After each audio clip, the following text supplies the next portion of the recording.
Сайн байцгаана уу? Элбэг улсын намын тавсран байна. Өнөөдөр та бүхэнд одоо хүн намын үзэл баримтлалын тухай товчхон тайлбарлая гэж бодож байна.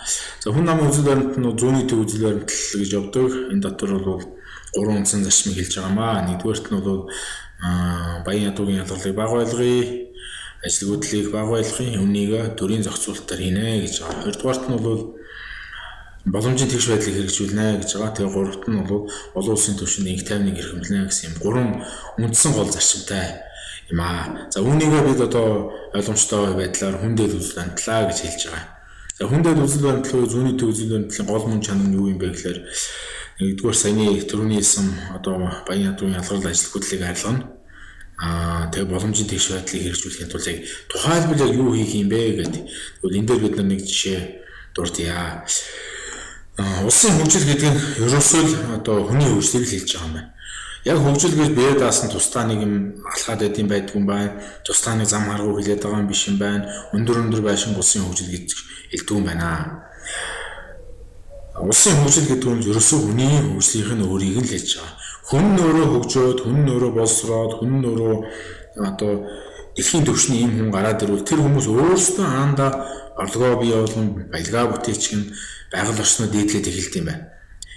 Үүнийг л хэлж байгаа юм байна. Тэгэхээр бидний 3 сая монголчууд бол зөвхөн Монголдо хязгаарлагдаж харж амьдарч болохгүй юм аа. Бид бол дэлхийг тавцангаа болгож, дэлхийг дэвжээгээ болгож ингэж ажиллаж, хөдөлмөрлөж тэмцэх хэрэгтэй юм байна. Одоо жишээ хэлбэл Израиль улс одоо ингэж ажиллаж чадж байгаа. Тэгэхээр хамгийн одоо хийх ёстой юм бол миний одоо бидний үр хүүхдүүд бүгдээрээ олон хэлтэй болмоор юм байна. Хичээлэн одоо сайн болох ёстой юм байна. Маш дээд зэргийн ёс суртахуунтай, том зорилготой болох хэрэгтэй юм байна. Авьяасаа хөгжүүлэх ёстой юм байна. Эдгээрийг л хийж чадах юм бол энэ хүүхдүүд маань өөрсдөө дэлхийн түвшинд ажиллаад одоо бүгдөө асаа шуур юу гэдэг юм уу?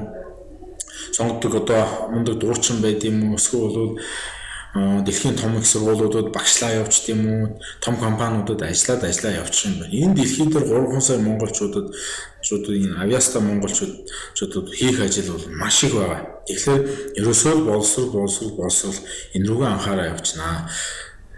Гэж байгаагаа хүндэл үзэл баримтлал гэж ойлгож болно гэж бодож байна. За энэхүү хүндэл үзэл баримтлал дээр нэгдсэн одоо хөдөлмөрийн үндэсний намын нөхөд болон дэмжигч нар та бүхэн маань ямар байдлаар хоорондоо ажиллах юм бэ гэхлээр бидний ерөөсөө улс орноо хөгжүүлнэ гэдэг ийм хүсэл холбож байгаа. Тийм учраас бид бол хоорондоо бие биендээ ийм зан амгаа гэж өргөдөг энд байна. Энэ зан амгаа дээр бол 9 асуудлыг ярьд юм аа. Энэ 9 асуудал дээр 9 зарчим дээр одоо бие биендээ зарчмаа бариад ингээ ажиллана. Улс үндэсний төвшөнд бол үндэснийхээ эрх ашиг хамгийн дээдлэн нэ гэж байгаа. За дараагийн баг байгууллагын төвшөнд бол мэдлэгдээ суурилнаа гэж. Өөрөөр чаддаг юм хийя. Түүнээс сонгуульд одоо ялт оруулсан хувь нэмрээр бялуух харилцааг ийм зарчмаас татгалзъя гэж байгаа. Олон арга барилтай залуучууд хүмүүс нэгдэж байгаа учраас энэ нэгдлийг эрхэмлэж ажиллах болохгүй. Мөн шудраг ёсыг эрхэмлэнэ. Бие биендээ өндөр зарчимтай, өндөр шаардлагатай ажиллана. За хүүхний төвшөнд ёс зүйтэй, өнгөрсөн одоо ирээдүгөө зөв харсан, өндөр сахилга баттай үр дүнгээ гаргаж тэгээд харилцан бие биендээ хүндэлтэй ажиллана гэж байгаагаа хэлж байна. Энэ 9 зарчмаар холбогдсон одоо манай намынхан ингэж ажиллана гэж хандгаагаа өргөцсөн. За бид одоо юу хийх ёстой юм бэ гэдэг дээр одоо Монгол улсын хувьд нэгэн одоо анхаарах ёстой асуудал бол энэ мэргэжилтнүүдийн үгийг мэдлэгийг одоо шүтэж бодлогоо боловсруулдаг энэ зарчмыг бас жоохон мартгалсан юм болов уу гэж бодож байна. Тийм учраас одоо мэргэжилтнүүдийн үгийг сонсож мэргэжилтнүүдийн гаргасан бодлогыг хэрэгжүүлдэг ийм улс төрийн хүчин байна гэж бид хамлаж байна. За 1990 онд ардсан өмсөл гарснаас хойш бас ч гэж нэлээдгүй хугацаа өнгөрч олон одоо хүмүүс гадна дотоод руу дээд сургууль сураад тэр улсууд нь эргэж ирээд ажил төлөө хийгээд сайхан мэргэжилтэнгүүд байна. Одоо гол нь бид нар тэднийхээ үгийг нь сонсож тэднийхээ хэлснээр бодлого баримталтыг энэ зарчимд байхад болох юм. Тэгэхээр энэ хүмүүс маань бол манай нам дээр бол бас их сайн нэгдэж байна. Одоо эдгээр маань бүгдээрээ нийлээд институцийн зарчмаар ажиллаа явах юм аа. Өөрөөр институцийн зарчим гэдэг бол хамтарсан бодлого гаргадаг зарчим. Нэг хүнээс хамаараагүй үйл системийг хэлж байгаа. Тийм учраас нэг хүнээс хамааралгүй мэргэжилтүүд нь саналаа гаргаад түүнийг нь улс төрчид нь хэрэгжүүлээ явдаг энэ системийг хэлж байна. Манай нам дээр нь институцийн энэ зарчмыг одоо хэрэгжүүлж ирж байна. За эдгээр нийлээд үндэсний хөгжлийн үзэл баримтлалаа ингээ гаргана.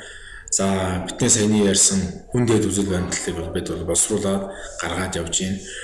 Зүүнний үзэл баримтлалыг үгээр хэлж байна. За энэ дээр үндэссэн 10 жилийн дунд хугацааны стратеги төлөвлөгөөний бодлогоудаа гаргадаг. Үүнийгээ бид мөн гаргаж байна. Нэлээд нь гарцсан явж байна. За энэ 10 жилийн дунд хугацааны одоо бодлого стратеги дээр суурилсан 4 жилийн тийм одоо ажлын төлөвлөгөөнүүд гаргадаг. Үүнийгээ бид магадгүй одоо сонгуулийн мөрөө хөтөлбөрөөс хэрэлдэг. Энэ мөрөө хөтөлбөрөө гаргаад ирэнгүүтээ ард иргэдтэй одоо мөрөө хөтөлбөрөө сайн тайлбарлал. Тэгээд тайлбарлаад сонгуулийн журмаар ард түмэндээ одоо зүгээр ойлгуулаад дэмжлэгийг авч чадвал түүнийг хэрэгжүүлэх эрхээ олж аваад одоо ажиллаа хийнэ гэсэн ийм зарчмаар ажиллаж байна. За та бүхнийг одоо манай намын үзэл баримтлалын товчхон танилцуулгыг дуустал нь сонссон их баярлалаа. Дахин уулзлаа баяртай.